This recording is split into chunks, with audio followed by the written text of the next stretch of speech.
రక్షాబంధనాలు ఎందుకు చేసుకోవాలి అంటే మనకి అసలు చాలా 2 రకాలు. జాతా కవచం, మృతా కవచం. పుట్టినప్పుడు 11 రోజులు, జరిగిపోయినప్పుడు కూడా 11 రోజులు.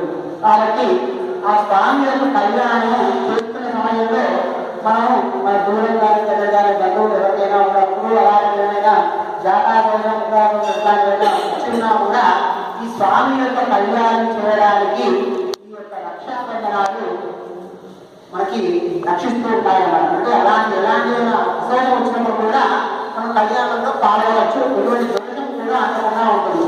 కాబట్టి ఈ రక్షాబంధనాన్ని కూడా చేస్తూ ఉన్నాం.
చేసుకుంటే ఆ స్వామి కళ్యాణం చేసేటువంటి అర్హత మనకు లభిస్తుంది.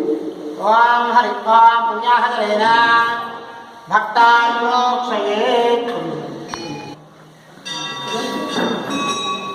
మంత్రేణ నమస్య రక్షార్థే రక్షాబంధనో రావాలి.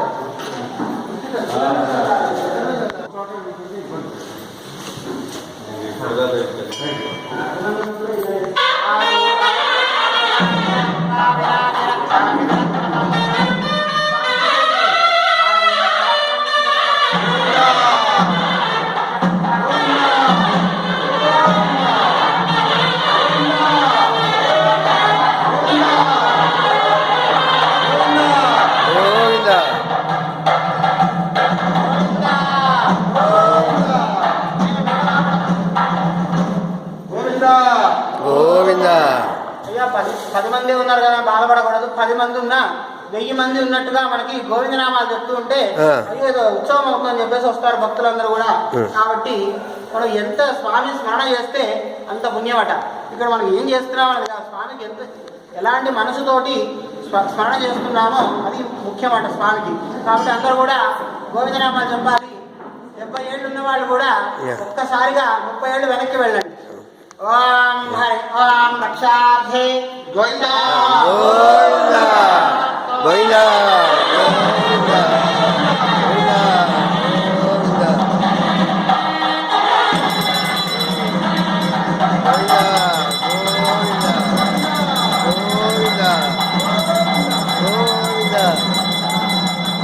గోవిందా